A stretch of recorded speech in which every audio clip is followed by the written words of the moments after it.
Hola, ¿qué tal? Mi nombre es Isaac Márquez. Somos el equipo número uno y hoy vamos a explorar un tema fundamental para comprender la evolución del derecho en nuestro país, las corrientes filosófico-jurídicas que influyeron en México desde la promulgación de la Constitución de 1857 hasta la instauración del Segundo Imperio Mexicano. Esta etapa fue crucial para definir el rumbo de nuestra nación y en ella se gestaron muchas ideas que aún influyen en nuestro sistema jurídico y político. Hola, yo soy Antonio Lovera. El objetivo de este video es analizar cómo las corrientes de pensamiento de aquella época marcaron la estructura del orden político y jurídico de México, así como identificar de qué manera estas ideologías siguen impactando nuestro entorno. Veremos cómo el liberalismo, el conservadurismo y el positivismo jurídico son fundamentales para entender el presente. Hola, mi nombre es Sergio Muñoz. Hemos dividido este video en tres partes. Primero discutiremos las corrientes filosófico-jurídicas más relevantes. Luego analizaremos sus causas y consecuencias en el México de ese momento. Y finalmente reflexionaremos sobre su impacto en la sociedad actual. Este análisis nos permitirá entender mejor la importancia histórica y contemporánea de estos movimientos. Así que vamos a comenzar. Ahora, comencemos con una de las corrientes más relevantes de la época, la cual es el liberalismo. Esta corriente surgió del movimiento de la Ilustración en Europa, que promovía la razón, los derechos del individuo y la libertad como bases de una sociedad moderna. Además, la Revolución Francesa proporcionó el ejemplo claro de la lucha contra el absolutismo y los privilegios de las instituciones tradicionales como la Iglesia y la monarquía. En México, el liberalismo fue adoptado por figuras clave como Benito Juárez, Melchor Ocampo y Miguel Lerdo de Tejada. Estas ideas influyeron enormemente en la Constitución de 1857, que, que buscaba limitar el poder de la Iglesia y establecer derechos fundamentales para todos los ciudadanos. El liberalismo trajo consigo la secularización de la sociedad y una fuerte intención de modernizar el país a través de leyes que garantizaran la libertad de culto, la igualdad ante la ley y la separación de poderes. Sin embargo, estas transformaciones no fueron fáciles claramente de implementar.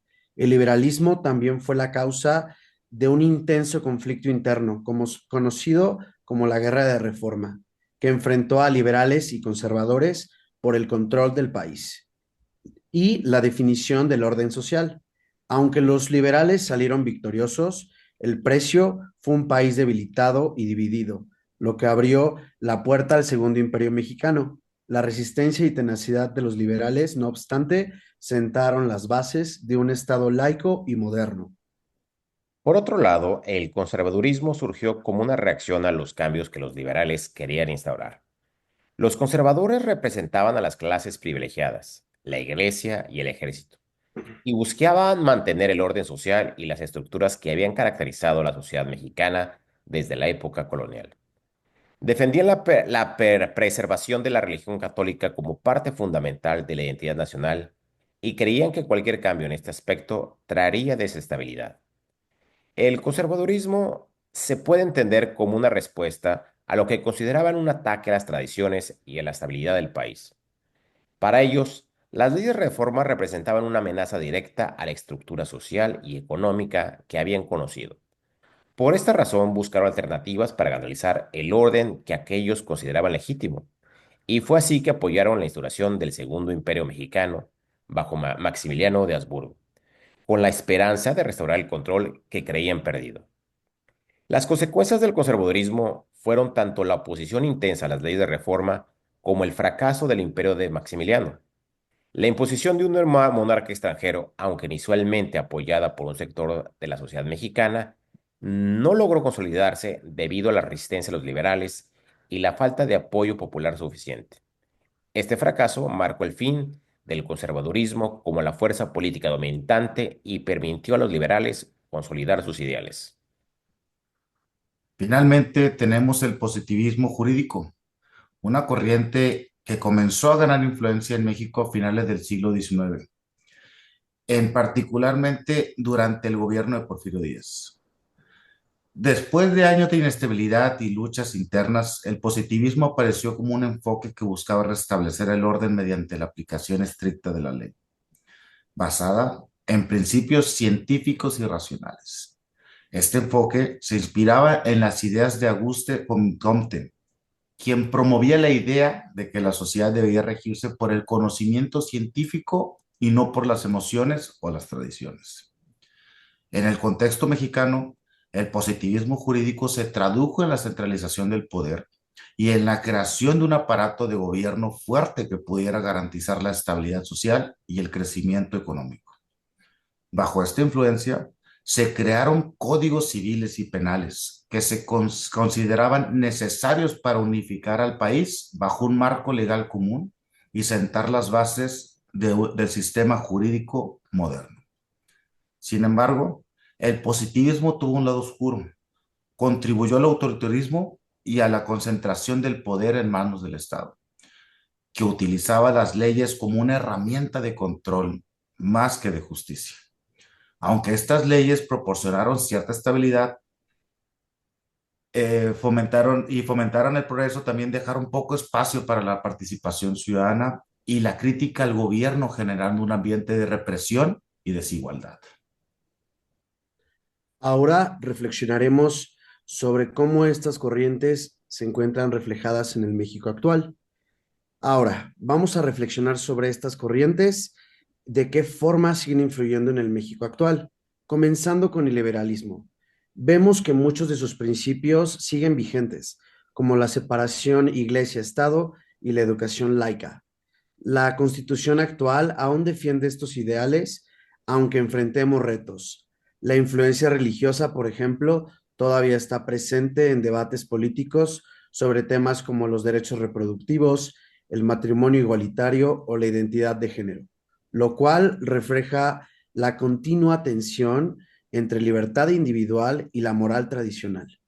Estos debates muestran que, aunque hemos avanzado, los ideales liberales no siempre se aplican de forma uniforme y todavía se enfrentan a desafíos importantes que evidencian una lucha constante por la modernización y la secularización del país. El conservadurismo también tiene presencia en México hoy en día. En algunos sectores de la sociedad persisten los valores tradicionales que defienden la estructura familiar convencional y una mayor participación de la Iglesia en temas políticos. Estas posturas se observan claramente en la resistencia a reformas que buscan ampliar derechos a grupos históricamente marginados, como la comunidad LGTB+. Además, algunas fuerzas políticas buscan mantener ciertos valores conservadores como parte de su agenda. Esto nos muestra que aunque el liberalismo triunfó formalmente en el siglo XIX, el conservadurismo nunca desapareció completamente en nuestro país, sino que se transformó y adaptó a los tiempos modernos, influenciando aún ciertas decisiones políticas y sociales. Por último, el positivismo jurídico sigue siendo un pilar importante en el sistema legal mexicano. La idea que el Estado debe regirse estrictamente por las leyes y que éstas deben ser aplicadas de manera uniforme sigue siendo fundamental. Sin embargo, uno de los grandes retos que enfrentamos es la desconexión entre la ley y la realidad social. En muchos casos, las leyes parecen ser letra muerta debido a la falta de aplicación efectiva o la corrupción que sigue afectando nuestro sistema. Un claro ejemplo de esta situación es la impunidad en casos de corrupción. A pesar de tener un marco legal robusto, la aplicación desigual de la ley genera desconfianza en las instituciones y en el Estado de Derecho.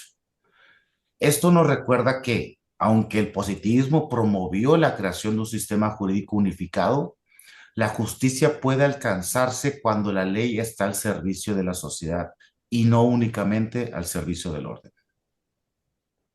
Para concluir, hoy hemos analizado tres corrientes filosófico-jurídicas fundamentales en la historia de México: el liberalismo, el conservadurismo y el positivismo jurídico.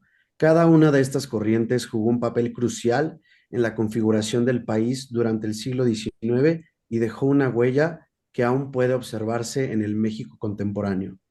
El liberalismo permitió la separación de la Iglesia y el Estado, promovió los derechos individuales, mientras que el conservadurismo nos recordó la importancia de mantener ciertos elementos de estabilidad en momentos de cambio.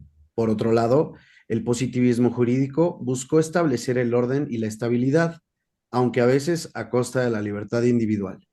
Es crucial entender estos contextos históricos para poder afrontar los retos del presente y construir un futuro más justo y equitativo para México. Conocer de dónde vienen nuestras leyes y nuestras instituciones nos permite ser ciudadanos más conscientes y participar activamente en la construcción de una sociedad mejor. Muchas gracias por su atención. Esperemos que este análisis haya sido enriquecedor para todos ustedes y que les inspire a seguir explorando la historia y la filosofía detrás del derecho mexicano. Muchas gracias y buenas noches.